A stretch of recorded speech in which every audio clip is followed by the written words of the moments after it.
Good afternoon, everyone. Thank you very much for coming here. My name is Jocelyn Braun, and I am from Lama. And if you've had your drink yesterday and today, you probably have already downloaded the app and had a little bit of idea of who we are and what we do. If you haven't had your drink as yet, there's free drink from us for everyone who tries out our app. And don't forget actually to participate in the NFT competition. So we will give away 170 NFTs from blue chip NFT providers. So don't forget to do that. And there are information out there available. So before this conference, I wasn't expecting that people will be interested in this topic, so a few days before. But when I came to the conference, when I came to Portugal, and then there's the news breakout about Binance and about Coinbase, and I thought, oh my God, this is the perfect timing to talk about regulation. So, but I'm not really going to talk about, Binance and Coinbase, hopefully not so much.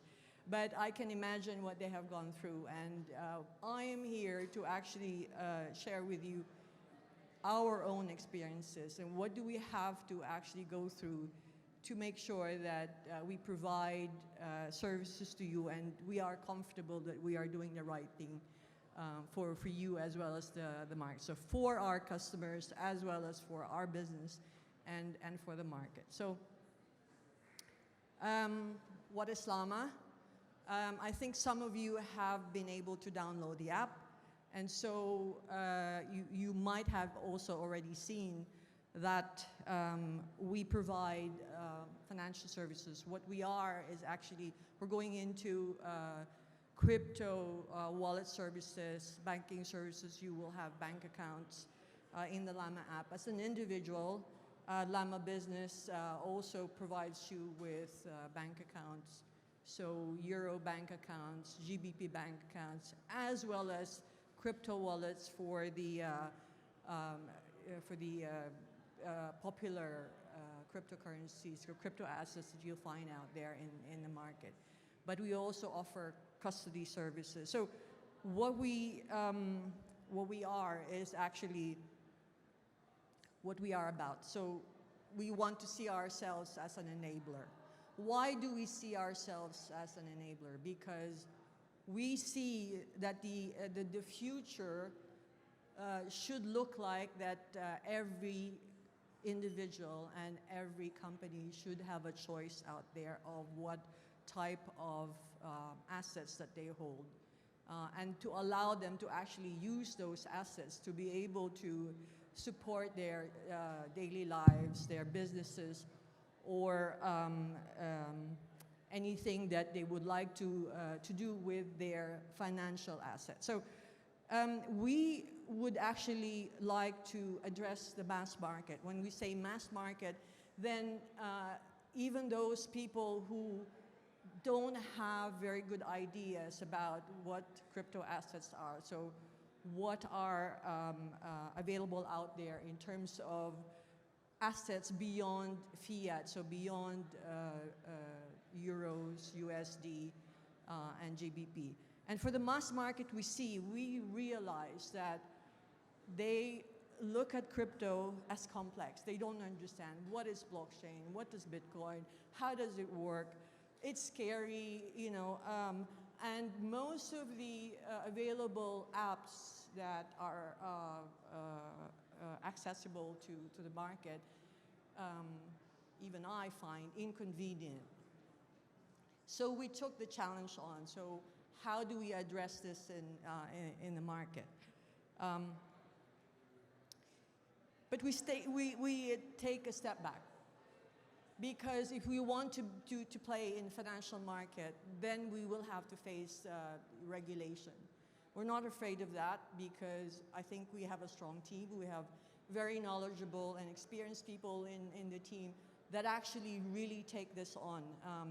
We see the regulation the regulator's job as a role that is protecting the market, protecting you, protecting the customer. So we like that as well, because we want to protect our customers too. We want them to feel good about, you know, the product that they get from us. We want them to feel secure when they use our product. So we accept that that is the role of the regulator. So now we look at the regulatory regime.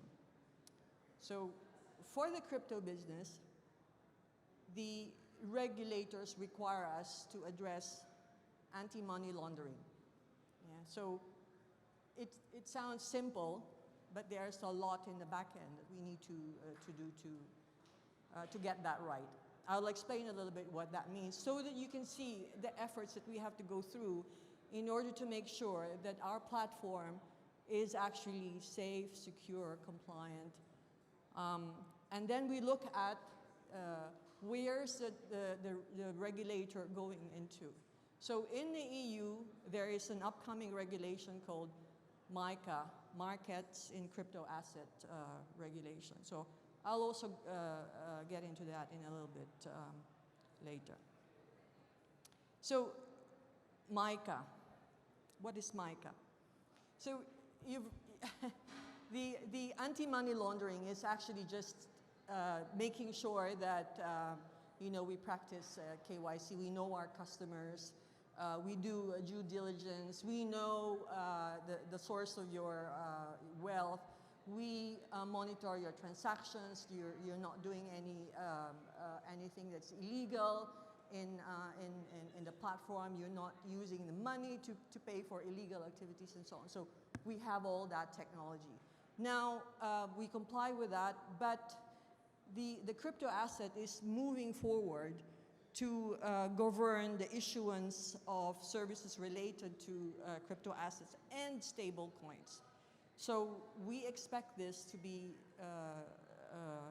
in place in 2024 or 2025. So the regulators are preparing to implement this in a year or so. So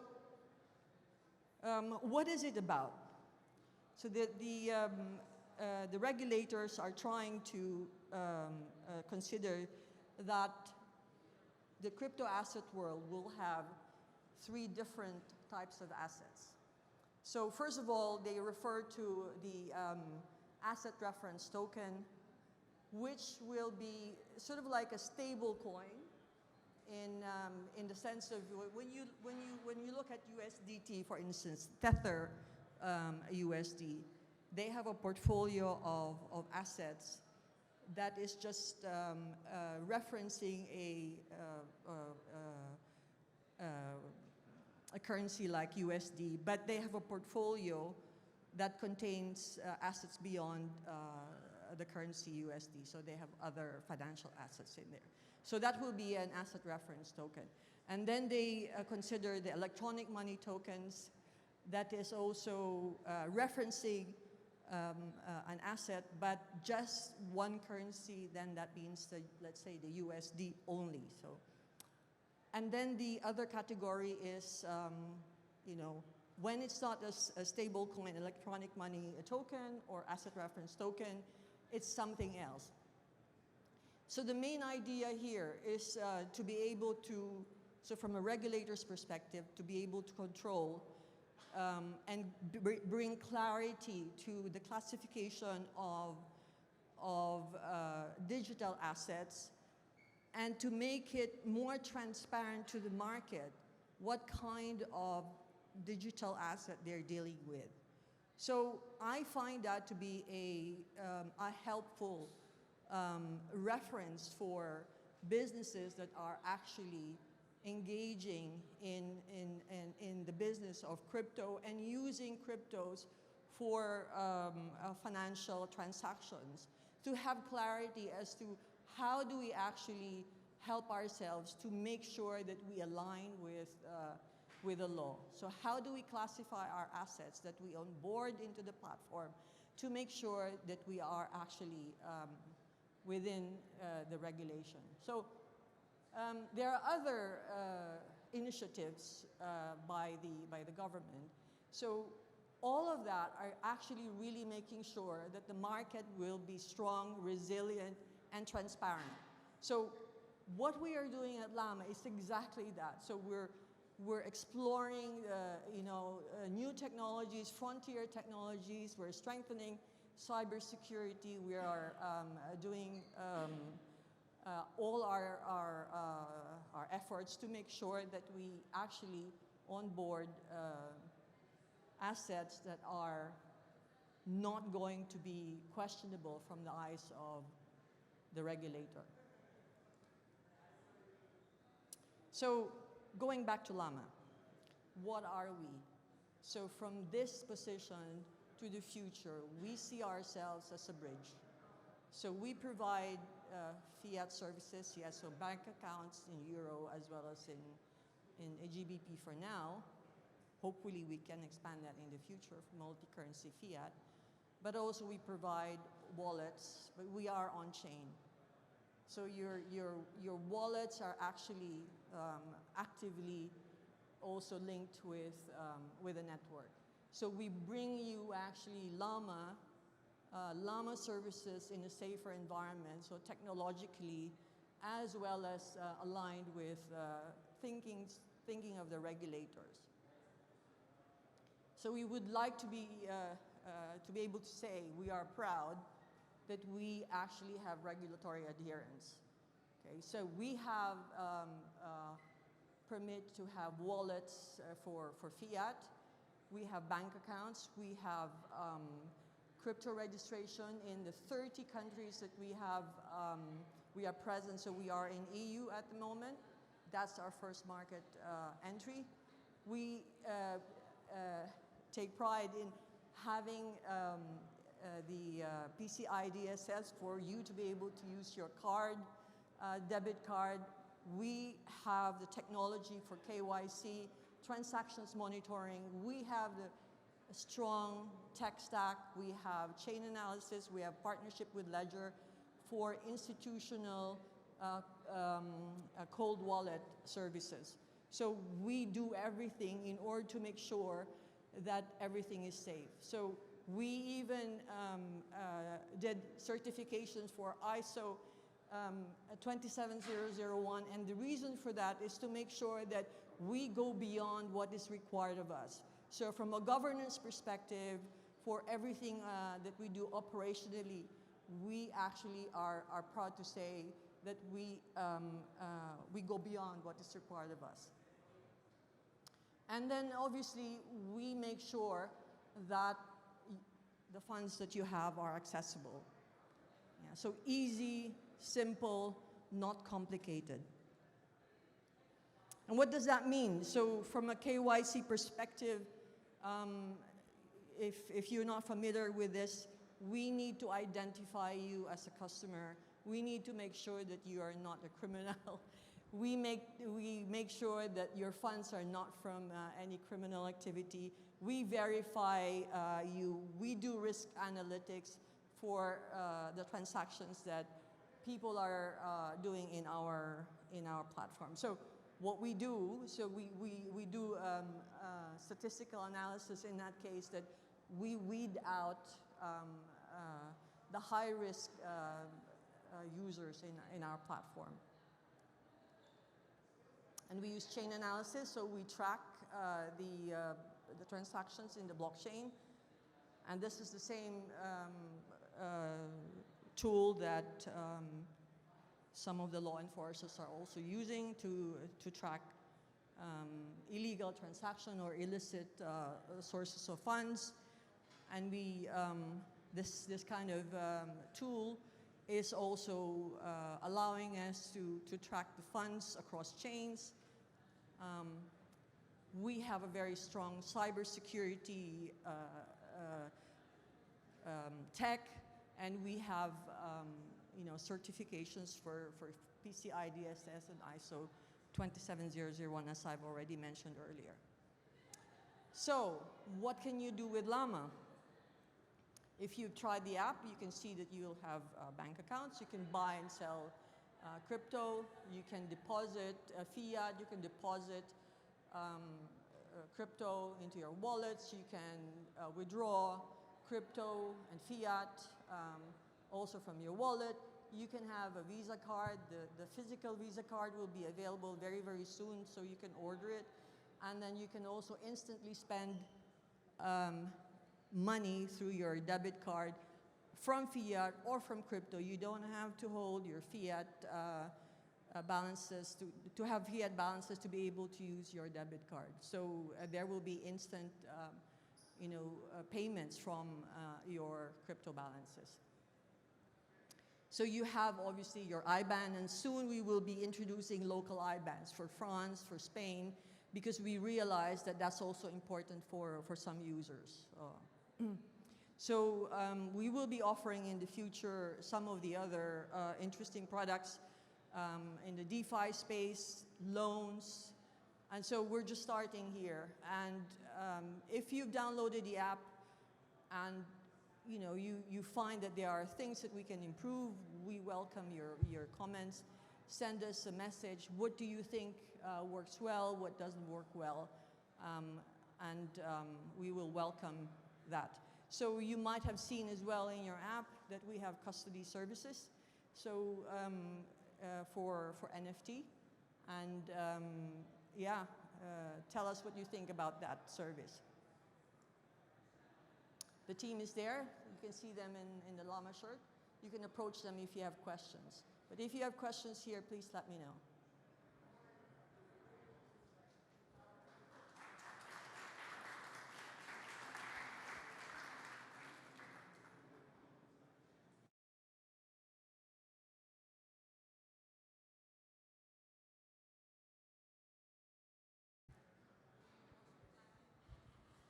Be careful.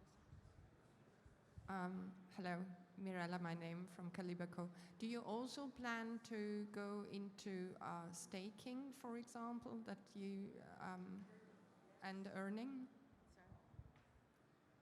That's in the plan. We just have to make sure, just watching again the regulatory space, what's happening in the US, we are going to do that. So the DeFi is part of that. So staking services, earning services, and like I said, we'll have to see what the thinking is of the regulator in terms of, because sometimes you introduce a product, it's not really regulated, there's no opinion from the regulators about how to deal with that, but with conversations with them, I think we will be fine. Yeah, but it's in the plan, yes. Yes, please.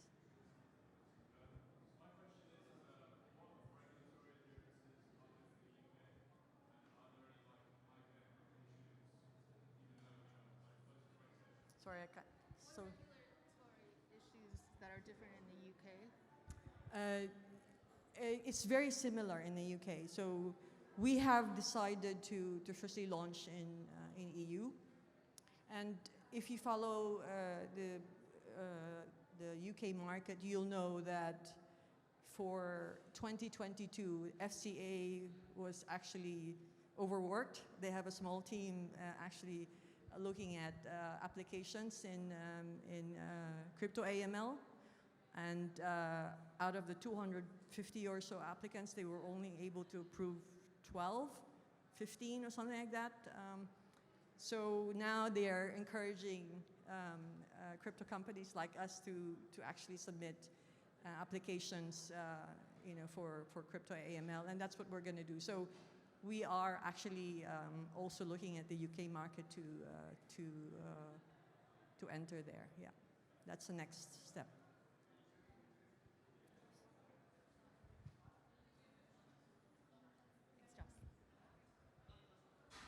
Hi, thank you very much. Guy from Red Lion. I have a quick question because for me, crypto was created to defeat a little bit the traditional banking system. I feel like Lama is a great product. Obviously, it eases the use of the majority of users for crypto, but we've seen it with Ledger. They tried to ease that use by sending sharded tokens of the key to centralized unities. where eventually governments could ask for the keys and have access to those wallets. So would Lama be able to say no to governments when they ask, oh, I want you to lock this account?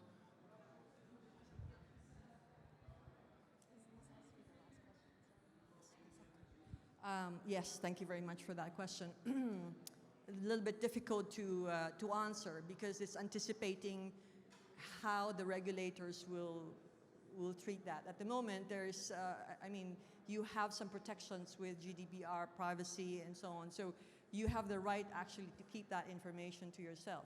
But when it comes to law enforcement, when it comes to something criminal, we have no control of that. So we have to share information when there is something criminal or illegal involved.